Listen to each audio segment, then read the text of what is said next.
కొంపదీసి బ్రహ్మముడి సీరియల్ని ఏమన్నా శుభం కార్డు ఏమైనా వేస్తా ఉంటారా?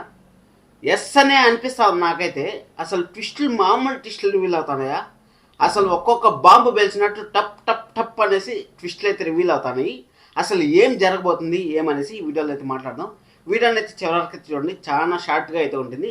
ఇక్కడ మనము మిర్చి సినిమా గురించి అయితే ఒక మాట మాట్లాడుకోవాలి. మిర్చి సినిమాలో మన ప్రభాస్ గారు అయితే అంటారు, నా ఫ్యామిలీ సేఫ్ అనేసి అంటారు కదా. అదేవిధంగా ఈరోజు డైలాగ్ మనం రాజు చూసుకున్నట్టయితే, నా ఫ్యామిలీ సేఫ్, అలాగే ఏం పిన్ని ఎలా ఉంది కౌంటరు, నా ఫ్యామిలీ జోలికి వస్తే నేను అసలు వదిలిపెట్టను, నా ఫ్యామిలీ పైన ఏగో కూడా వాళ్ళనివ్వను, నా ఆస్తిని నాకే తెలియకుండా సొంతకం పెట్టించి మరీ నువ్వు దొంగలించాలనుకుంటావా, అలాగే దుగ్గిరాల ఫ్యామిలీ నాది, ఆఫీసు నాది, హిందూ నాది అనేసి డైలాగ్ చెప్పడం మాత్రం ఎక్స్ట్రాడినరీ అనిపించింది. ఈ డైలాగ్ చెప్పిన తర్వాత ఖచ్చితంగా రాజుకి గతం గుర్తొచ్చే ఉంటుంది అని నాకైతే అనిపిస్తుంది.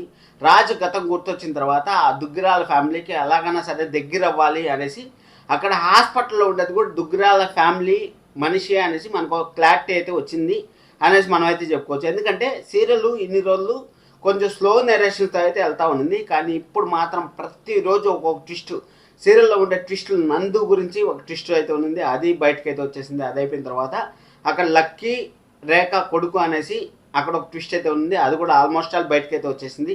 అది అయిపోయిన తర్వాత ఆ నిజాన్ని ఎలాగైనా సరే బయటికి రాకూడదు, అంటే లక్కీ తన కొడుకు అని బయటికి రాకూడదు అనేసి రాజుని చంపించాలనుకుంది రేఖ. అయితే ఆ రాజుని చంపించాలనుకుంటే తన పోయి తనే తీసుకుంది. అంటే రాజు పని రాజు ఏదో చేసుకుంటా పోతా ఉన్నాడు, అది సైలెంట్గా ఉండకుండా రాజుని చంపించాలనుకునే ముందుకి వాళ్ళ నాన్న ఎవరైనా సరే, ఆ ఫాదర్ అనే వాళ్ళు ఖచ్చితంగా పెంచిన ప్రేమన్నా సరే, అది కన్న ప్రేమన్నా సరే, ఆటోమేటిక్గా బిడ్డను ఆ పరిస్థితిలో చూస్తే, అంటే యాక్షన్ చేసి చంపేయాలనుకునేది అనేసి తెలిసిన తర్వాత ఎవరైనా సరే బ్లాస్ట్ అయిపోతారు. ఆ బ్లాస్ట్ అయ్యే సమయంలో మనసులో ఎంత దాచిపెట్టుకోవాలన్నా సరే మనం దాచిపెట్టుకోలేం. మన కోపాన్ని ఎలాగైనా సరే బయటికి పెట్టాలని మనం అయితే ప్రయత్నిస్తాం. ఆ విధంగా కోపాన్ని అంతా బయటికి పెట్టేశాడు. అసలు నీ భర్త అని తెలిసిన తర్వాతే రాజుని ఈ విధంగా చెప్పాలనుకుంది. అదే దుగ్గిరాల ఇంటి వారసురాలని తెలిస్తే అసలు బతకనిచ్చింటుందా అనేసి ఆ ఫాదర్ అతను చెప్పే కొందికి మన హిందూ అయితే షాక్ అయిపోయింది.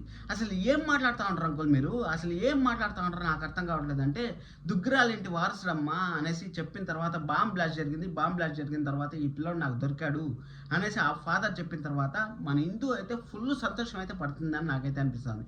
ఎందుకంటే తనకు సపోర్ట్ లేదు, తనకు బాధ లేదు, అసలు ఏం జరుగుతుందో అర్థం కాని పరిస్థితుల్లో అక్కడ హిందూకు ఒక సపోర్ట్, తన బావ బతికే ఉన్నాడు, అలాగే దుగ్గిరాల ఫ్యామిలీలో ఒక అతను బతికే ఉన్నాడు అంటే ఇంకా ఎవరన్నా బతికే ఉన్నారా అనేసి ఖచ్చితంగా ఆలోచన చేసే శక్తి అయితే చాలా చాలా హైగా ఉంటుంది.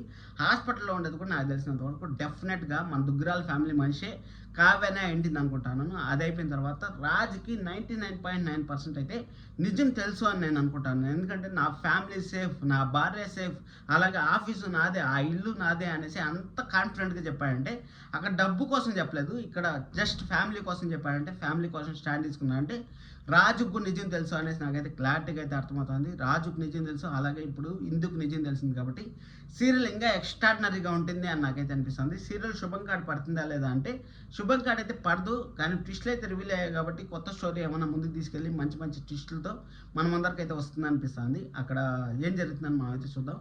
సబ్స్క్రైబ్ వద్దులేండి, లైక్ చేయండి చాలు. Thank you so much, love you all.